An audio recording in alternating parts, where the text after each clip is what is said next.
그 이제 저희 베이스 캠프 이제 수학 강사를 맡고 있는 이제 조진원이라고 합니다. 반갑습니다, 어머니들. 네. 그리고 조금 시간이 살짝 지체돼가지고 바로 조금 시작을 하도록 할게요. 근데 이제 바로 이제 학교 특색을 좀 먼저 말씀드리기 앞서가지고 우리 어머님들 아무래도 수학 때문에 고민 많으시죠? 타 과목의 고민이 한 49라고 한다면 아마 수학이 조금이나 더 높아서 한 50일, 한 많으면 60 정도가 되실 거라고 예상이 드는데 아무래도 혹시나 지금 자녀분들께서 이제 둘째시거나 하시면 많이 공감이 되실 거예요. 이제 수학이라고 했던 게 중학교 때 애들 대다수가 이제 90점대가 넘던 아이들이 고등학교 1학년 올라와가지고 시험지를 봤는데 이제 그때 중학교 때 받았던 점수가 이제 인생 목표 점수가 되는 경우가 너무 많다 보니까 이제 뭐 좋게는 저랑 이제 3년을 꾸준히 했으면 좋겠지만 근데 그렇지 않고 저와 맞지가 않거나 아니면 저를 싫어한다거나 아니면 월반하시거나 아니면은 이제 시간표 이동하다 보면은 저와 이제 수업을 못 하실 경우도 있지만 근데 이제 우리 귀하신 자제분들께서 이제 수학을 포기하지 않는 이상은 이제 이 이슈 전쟁터에서 결국에는 홀로 이제 고군부터 하는 상황이 조금 많이 연출될 거예요. 근데 이제 그럼에도 불구하고 이제 믿을 수 있는 건 가족이잖아요. 그래서 우리 어머님들도 조금 알고 계시면은 이제 우리 자제분들께서 이제 수학 공부하시는데 좀 도움될 수 있도록 그래서 이제 바로 학교적인 내기보다는 이제 기본적인 고등수학 공부법에 대해서 안내만 쓰면 좀 하고 시작하려고 했는데 괜찮을까요?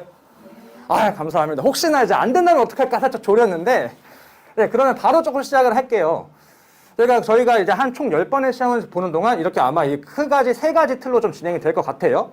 첫 번째로는 당연히 이제 개념을 배우겠고 그 개념을 토대로 해가지고 방학동에서 대다수의 개념을 배우고 학기가 시작되게 되면은 이제 배운 개념을 토대로 죄송합니다. 배운 개념을 토대로 해가지고 문제풀이 시간에 대다수가 이제 중간고사를 보기 전이나 아니면 중간고사 보고 난 후 이제 그 한 달 동안의 시간 동안 이제 문제풀이 조금 다지고 그 다음에 내신 대비가 진행이 되면서 이제 마지막에 내신 대비를 진행되면서 내신 대비를 꿋꿋이 잘 이뤄가려고 할 텐데 자, 그럼 오늘 질문 하나 좀 하겠습니다.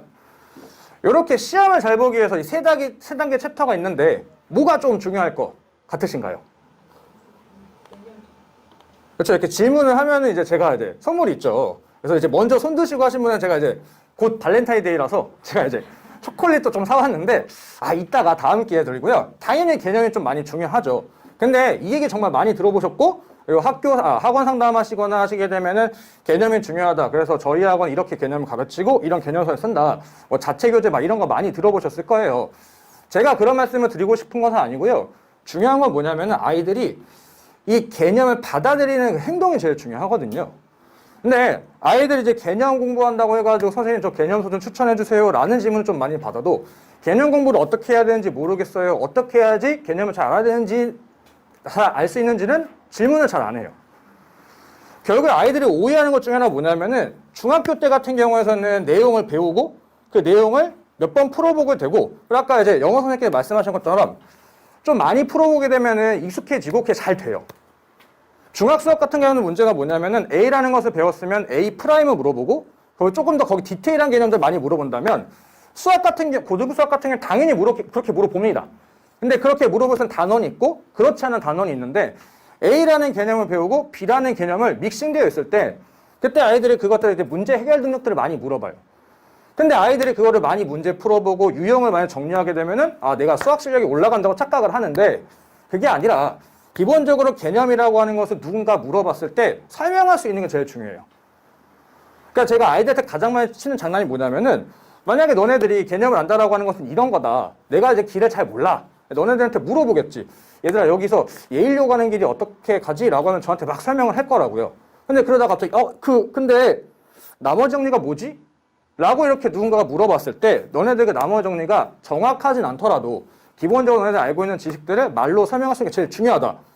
그렇기 때문에 너네들이 개념한다고 해서 학원에서 수업 듣고 학교에서 수업 듣고 밑에 있는 필수 예제나 예제 문제 몇 개 풀린다고 해서 개념을 아는 게 아니라 기본적으로 내용을 정리해놓고 너네들이 국사 공부하듯이 이렇게 조금 할 게 필요하다라는 거다. 그래서 제가 원래 여기다가 제가 학창시절에 쓰던 이제 정석책을 갖고 왔는데 이게 사라졌네요. 또 이러면 또 이제 긴장하게 되는데 어떤 거냐면은 제가 고등학교 2학년 때 공부를 못할 시절, 잘 못할 시절 그때 정석책을 보게 되는데 정석책을 보게 되면은 깨끗합니다. 답만 적혀 있어요. 풀이는 정석이 이렇게 어머니 다 풀어보셔서 알죠? 공간이 많이 없다 보니까 빈백지에다 풀 수가 없으니 연습장에다 많이 푸는데 답만 적혀 있어요. 근데 제가 이제 삼수까지 해본 경험으로서 수학 공부는 그렇게 하는 게 아니다 라고 판단 들었을 때 가장 먼저 한 게 뭐냐면은 국사 공부하듯이 책을 펴보고 내용을 정리해서 이렇게 만든 거예요. 요거는 지금 제가 쓰는 강의 노트입니다. 강의 노트여가지고 아이들한테도 가장 시키는 게 뭐냐면은 너네들이 수학 공부를 가장 먼저 하려면은 제가 이게 조금 이제 흐려서 잘 안 보이는데 이제 아이들한테 노트 정리를 많이 시켜요. 개념을 안다라고 하는 것은 첫 번째로 정독을 시켜야 되고요. 그 정독을 토대로 내용 정리를 할 줄 알고 내용을 누군가 물어봤을 때 설명할 수 있는 게 제일 중요해요. 근데 아이들은 단 한 번도 그러지 않아요. 단편적인 예를 들면은 영어 문제를 풀다가 영어 단어를 모르면 애들은 사전을 찾아보고 네이버를 킵니다. 근데 수학 문제를 틀리게 되면은 아이들이 답지를 보고 이해하고 끝나요. 단 한 번도 앞에 개념서를 쳐다보지 않아요. 참 웃기죠? 틀렸다는 얘기는 몰라서 틀렸거나 생각을 못해서인데 애들이 내가 뭘 몰랐는지 집중해서 파고들지 않아요. 그게 제가 재수할 때 점수가 안 나온 결과더라고요. 이게 다 제 경험입니다. 그래서 시켰던 것 중에 하나가 뭐냐면 애들 제발 무릎 꿇기도 하고요. 제발 책 좀 정독 좀 해라. 내용 정리가 첫 번째고 그것들 너네만의 것을 만드는 게 제일 중요하다라고 많이 얘기합니다. 그래서 이제 어머니들이 해주실 건 뭐냐면은 제가 옆에 없더라도 혹시나 이제 딸한테 이제 심부름을 시키실 때 딸 그러면 저 엄마가 찌개 끓는데 두부가 없어. 두부 좀 사오면서 나머지 정리도 같이 알아와. 미분계수의 정의 좀 같이 알아와. 라고 이렇게 한마디만 좀 해주시면은 이제 아이들이 조금 더 개념을 디테일하게 살펴보지 않을까. 실제로 제가 가장 많이 쓰는 장난이기도 하고요. 애들한테 너 뭐였지? 그 미분계수 정의가 뭐지? 이렇게 좀 많이 물어보거든요. 그래서 아이들이 이제 개념을 조금 디테일하게 알았으면 좋겠다라는 이제 기본적인 말씀을 좀 드리고, 그럼 이제 본격적으로 이제 가장 중요한 것은 이제 동명이죠.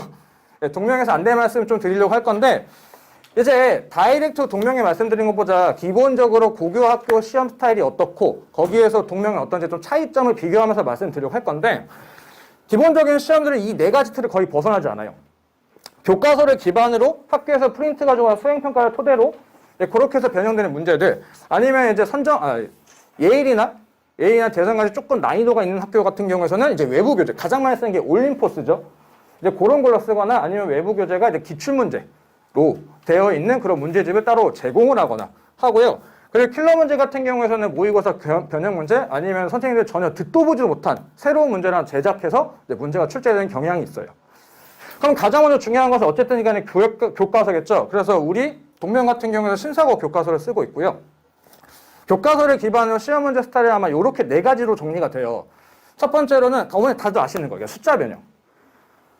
단순하게 이제 기본 문제를 총 내놓고 거기 숫자만 바꿔가지고 아이들한테 물어보는 경우고, 그리고 교과서의 비중이 대다수가 이제 학교들이 요즘에는 40~50%로 좀 되고 있고요. 실제로 숫자 변경하는 학교 같은 경우에는 60~70%로 교과서의 비중을 많이 두고, 그리고 그런 학교들은 이제 어머니도 아시다시피 학교심이 조금 평이하다라고 이제 아시고 계시는 것처럼 이제 신도 같은 경우 이렇게 옆에 좀 멀리 있으면 경복 같은 경우, 그런 경우가 이제 숫자를 조금 변형해서 많이 내고 있고요. 그리고 두 번째로는 이제 내용에 대한 이해를 많이 물어봐요. 기본적인 내용을 잘 알고 있으면은 교과서에서는 이렇게 물어봤는데 시험에서는 그 끝에만 살짝 바꿔서 상황이 달라졌을 때를 적용할 수 있는지, 교과서에 A를 물어봤으면은 B를 물어보거나, 아니면은 요걸 조금 더 어렵게 만들어서 A 프라임을 물어봐서 명확하게 내용에 대한 이해가 있는지를 물어봐요. 결국 내용을 정확히 모르게 되면은 숫자가 바뀐 게 아니라 아이들은 뭐야? 이런 상황이 돼가지고 틀리는 경우가 다반수가 되는 경우죠. 세 번째는 뭐냐면은 조금 더 어려워져서 내용에 추가가 되는 거예요. 중간고사에는 그런 경우는 거의 없지만 기말고사 같은 경우에서는 이제 중간고사의 범위를 기말고사 믹싱 내가지고 이렇게 문제를 냈을 때 아이들이 해석할 수 있는지를 많이 물어보거든요. 그러면 이제 아이들 가장 단편적인 얘기, 까먹었어요. 그러다 보니까 이제 또 거기서 또 틀리고, 알려주면 이거였지라고 하면서 이제 또 아쉽게 또 틀리는 경우가 좀 많죠. 내용이 추가되는 경우 같은 경우에는 이제 단편적으로 시험 범위뿐만이 아니라 전반적으로 우리가 수학 공부하는 데 있어가지고 기본적인 본인 실력을 올리는 게 가장 첫 번째라고 말씀을 드리고 싶어요. 마지막이 이제 내용의 변형. 정말 학교에서 요 문제가 이게 맞아? 이게 우리가 배운 게 맞아? 라고 하는 식으로 아예 생으로 변형되거나 이제 아예 문제를 제작돼서 하는 경우죠. 자, 그러면 어머니 질문. 이제 선물 받아갈 수 있는 시간. 동명은 그러면 여기서 어떤 스타일일까요? 뭐일 것 같으십니까? 2번, 3번이겠죠? 열심히 뺑글뺑글 돌고 있죠? 자, 이제 목소리가 어디서 들리는지 몰라서 또 선물에다 또 킵을 이렇게 말씀을 드리고, 그래서 저 두 가지 내용을 좀 많이 배우고 있어요. 그래서 어떻게 시험이 나오는지를, 이게 좀 PPT였으면 좀 잘 보일 텐데 칠판이 잘 안 보여서 좀 죄송한 말씀 먼저 드리고요. 교과서에서 이제 중단화 평가에서 이런 문제가 나왔으면은 이제 이 문제를 살짝 변형해서 그림을 살짝 바꾼다거나, 기본적인 내용을 토대로 해가지고 내용을 이해하고 있어서 이제 이 문제 정확하게 풀 수 있는지를 좀 물어보거나, 아니면 이렇게 있는 문제를 이렇게, 지금 보시기 같은 경우는 숫자만 바꾼 것 같으시죠? 근데 저거는 숫자를 바꾼다고 해가지고 해결될 수 있는 게 아니에요. 저거 이 내용을 토대로 정확하게 식을 쓸 수 있는지를 물어보고, 그 관계식을 여기다 적용할 수 있는지를 물어본 거기 때문에 숫자 바꾼다고 해가지고 아이들이 이렇게 풀 수 있는 상황이 아니에요. 정확하게 내용에 대한 이해가 있어야 되고, 그리고 요거 같은 경우에는 이제 내용에 대해서 살짝 어미만 바꾼 상황. 문제풀이를 정확하게 이해하고 있었으면 상황이 좀 바꿔줘서 너네들 풀 수 있을 거야 라는 상황으로 출제가 되는 경우죠. 그리고 이제 마지막에 이제 이거 진짜 이게 그게 맞아? 라고 하는 건데, 같은 상황만 주고요, 뒤에 있는 내용은 아예 그냥 싹 다 바꿔버려서 킬러로 문제가 내버려가지고 내용에 대한 정확한 이해와, 사실 고난이도에 대한 연습이 없었으면은 그냥 다 같이 틀리는 거죠. 사실 이제 요거 맞추게 되면은 그냥 뭐 반에서 1등 되는 그런 상황이었던 거라, 기본적으로서 교과서에 대한 명확한 이해와 학교 프린트에 대해서는 이해가 명확히 있고, 거기에 대해서 변형에 대해서 충분히 연습을 해야지만 이제 동모여고에서 이제 우리 친구들이 원하는 등급을 좀 받을 수가 있는 상황입니다. 그래서 저희가 이제 기본적으로 이런 트렌드를 잘 알고 있기 때문에 어떻게 좀 대비를 하냐면, 사실 여기 먼저 좀 말씀드리고 싶은 게, 요 문제가 신사고 교과서에 있는 문제가 아니에요. 타 교과서에 있는 문제거든요. 저 같은 경우에서는 이제 기본적으로 가장 학교에서 많이 쓰는 4종 교과서를 일단 기본적으로 아이들한테 풀립니다. 그래서 신사고, 미래엔, 천재, 비상, 이렇게 네 가지 베이스를 학교에서 가장 많이 쓰고 있거든요. 아이들이 교과서를 무시하는 경향이 좀 있고, 그리고 우리 학교 교과서만 조금 좋아하는 경향이 있어요. 근데 보셨던 것처럼 이따가 보여드리시면 알겠지만 사실 선생님들은 그렇지가 않아요. 기본적으로 다른 학교에서 어떤 시험지 나오는지 다른 학교 시험지 보시고요. 그리고 선생이라는 특색 때문에 학교에서 출판사에서 주는 자료도 많습니다.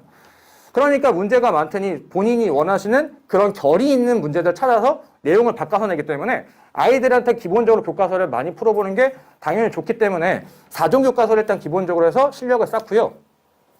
그리고 그것뿐만이 아니라 학교에 당연히 프린트가 주게 되면 프린트 받는 순간부터 거기서부터 변형 문제 제작이 들어가요. 저희가 1학년 전담 선생님들이 저뿐만이 아니라 두 분이 더 계시고, 그리고 저희 조교분도 계시기 때문에 학교 문제를 받는 순간부터 이런 유형으로 출제가 좀 될 것 같으니 우리가 올해는 이렇게 만들어보자 라고 해서 바로 변형 문제가 제작이 들어갑니다. 이제 그것들을 취합을 해서, 이제 이게 잘 보일지 안 보이겠지만 저희 학원만의 장점이 이제 문제를 풀고 입력을 하고 데이터가 쌓이면 오답으로서 아이들이 많이 이제 오답으로서 해가지고 틀린 문제를 다시 틀리지 않게끔 하는 MIT 시스템이 있거든요. 그 상황에다가 제가 개인적으로 학교별 기출문제를 다 변형을 합니다. 기출문제와 기출 변형을 토대로 해가지고 연습 문제를 토대로 주 1회씩 저희가 주 1회씩 모의고사를 진행하고요. 이제 그 틀렸던 것들을 총 모아가지고 이제 마지막에 기말고사 때, 사실 제가 이제 학교를 좀 많이 맡고 있다 보니까 각 학교마다 다 만들기 굉장히 어려워요. 그래서 공통 모의고사를 해가지고 4회분에서 5회분 정도를 만들고요. 그리고 학교 시험 보기 직전에 학교 스타일로만 해서 한 4, 5개 정도를 좀 만들어 놉니다. 거기다 플러스로 아이들 틀렸던 것들 위주로 배치해가지고 모의고사로 해서 이렇게 해서 저희가 내신 대비를 좀 마무리하고 있는 상황이어서, 일단 기본적으로 저는 이렇게 생각을 해요. 적중률을 높이기보다는 아이들이 기본적으로 수학 실력이 올라갔으면 하는 게 제 바람이거든요. 그래서 이 판이라고 하는 게 참 안타까운 게, 누군가보다는 잘해서 올라가야 되는 건데, 근데 그러다 보니까 아이들이 가뜩이나 수학이 좀 안 되고 하다 보니 요것 때문에 스트레스를 좀 많이 받아 하는데, 기껏해야 수학인데, 기껏해야 그냥 과목 중에 하나인데 라는 생각으로 아이들이 조금 더 잘 됐으면 하는 마음에 좀 지도를 하고 있습니다. 그래서 저희가 어떻게 문제를 좀 변형해서 내는지 살짝 보여드리자면, 이 문제 같은 경우에는 진짜 뭐 작년 같은 경우에는 운빨 살짝 터졌죠. 아이들한테 저희가 기본 문제를 토대로 해가지고 이렇게 해서 변형된, 교과서에서 적중률이 높고 출제율이 높은 문제를 살짝 변형해서 아이들한테 풀리고, 적중 예상이다라고 해서 이제 다른 문제들을 풀거나 조금 더 난이도를 깊게끔 파서 만드는데, 이제 우연찮게 이제 딱 맞아 떨어져가지고 일단 살짝 찬양을 받았었는데 운빨 터졌었죠. 그래서 로또가 당첨이 안 되는 살짝 안타까운데, 자, 그리고 전혀 보지 못한 이제 킬러 문제 같은 경우도 이제 이 문제 같은 경우는 아이들 판단을 돌려도 안 나옵니다. 제가 만들었기 때문에 조금 난이도 있는 문제들 풀어보고 그렇다고 모든 아이들한테 또 제공을 하진 않아요. 이제 아이들이 기본적으로 좀 기본만 교과서만 충분히 커버하더라도 고득점을 바라보는 친구들 또는 아니면 진짜 1등, 2등 노리는 친구 같은 경우에는 이제 이런 문제들을 더 많이 배치를 해서 개별적으로 조금 더 아이들한테 맞출 수 있게끔 해서 노력을 좀 하고 있습니다. 그리고 이제 시험 봤다라고 해서 시험이 끝이 아니죠. 시험 끝나고 사후 관리가 좀 중요한데 이게 저희가 이제 학생들 간의 상담 일지입니다. 이게 사실은 이게 지금 학원은 아니고요. 제가 전 학원에서 있던 이제 의대 간 친구, 좋은 거를 보여드리는 게 좋을 것 같아서 의대 간 친구에 대해서 그때 이제 1월 달부터 해가지고 이렇게 해서 매달 상담을 좀 진행하고 그래서 거기에는 저도 사람이지다 보니까 그걸 까먹을 수 없어서 아이들과 동의를 구한 다음에 이런 내용들을 정리해놓고 우리가 어떤 얘기를 나눴고 목표가 뭐고 어떻게 하면 바꿀 수 있는지 해서 좀 아이들과 좀 소통을 꾸준하게 해서 단순하게 수학, 국어, 영어뿐만이 아니라 기본적으로 아이들이 이 입시판이라고 하는 상황에서 본인이 열심히 했던 경험들이 앞으로 살아가는데 정말 도움이 많이 되시는 거 어머니도 잘 아시잖아요. 실제로 제 경험이기도 하고 공부뿐만이 아니라 아이들이 지금 상황을 조금 잘 보내서 이제 앞으로 20살 넘어갔을 때도 잘 됐으면 하는 마음에 이렇게 좀 진행하는 거라서 믿고 맡겨주신다면은 정말 성심성의껏 잘 케어해 보도록 하겠습니다. 그래서 저에게는 여기까지 말씀을 드리도록 하고요. 그리고 이제 그 뒤에 이제 과학 선생님께서 진행해 주실 거라서 혹시 시간이 좀 남아가지고 질문하실 거 있으시면 질문해 주시면 됩니다. 1등급 컷이 요거 아까 그 질문하셨던 걸 살짝 제가 살을 얹어서 붙여서 말하고 싶었던 게 있는데 1등급 컷이 점점 내려가고 있어요. 네. 아까 이제 국어 선생님이 어렵게 출제하신다면은 학년이 올라갈 때 그 등급 기조가 유지되냐 아니냐라고 아까 질문했던 거 제가 들었거든요. 선생님들이 학교 출제하는 기본적인 원리는 시험지를 작년 거를 기반으로 보고 거기서 싱크가 맞지 않게끔을 첫 번째로 해서 문제를 많이 내세요. 그러다 보니까 작년 시험이 좀 어려웠다고 치면은 당연히 올해도 그 문제를 기반으로 해가지고 올해는 이렇게 한번 내볼까 스타일이 좀 정해진 상황이거든요. 그러다 보니까 1등 컷이 요즘에 좀 계속 내려가고 있어서 이제 9자 초반과 8자 후반 조금 왔다 갔다 하는데 근데 그것도 명확하지가 않습니다. 왜냐하면 어머니도 아시다시피 중간고사 어려웠으면 기말고사 배점을 좀 맞춰야 되기 때문에 또 아이들한테 상처를 주지 않기 위해서 조금 밸런스를 좀 맞춰가는 상황이어서 이제 너무 등급에 연연하시기보다는 저는 이제 기본적으로 아이들의 수학 실력을 올리는데 조금 더 집중을 하는 게 나을 거라고 판단하고요. 그리고 그렇게 하기 위해서 이거는 좀 아이들한테 얘기하는 것 중에 하나가 저는 이렇게 생각하거든요. 저는 진짜 재수할 때 진짜 열심히 했는데 점수가 안 나왔어요. 그래서 제가 이제 집에 가면서 막 9월 모의고사 끝나고 울면서 집에 갔거든요. 그런 경험이 좀 있다 보니까 그때도 그러면서 저는 버틸 수 있었던 것 중에 하나가 제가 점수가 안 나왔어도 하나하나 하고 있고 정말 열심히 하니까 제가 바뀔 수 있다는 자신감이 있었어요.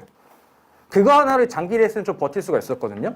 그래서 아이들도 단순하게 수학 점수가 잘 나면 좋지만 그게 안 나올다 할지언정 우리가 하나씩 바꿔가면서 조금씩 내가 바뀌어가는 모습을 좀 했으면은 그게 이제 아이들이 조금 더 이 긴 입시판에서 내가 배울 수 있는 게 있지 않을까라고 생각을 하거든요.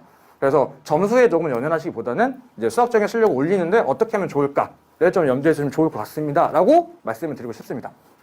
또 있으신가요? 없으시면은 이제 저는 물러가고 이제 과학 선생님을 이제 초청을 드려보겠습니다. 네, 베이스캡의 재간둥이 조진원이었습니다. 반갑습니다. 네.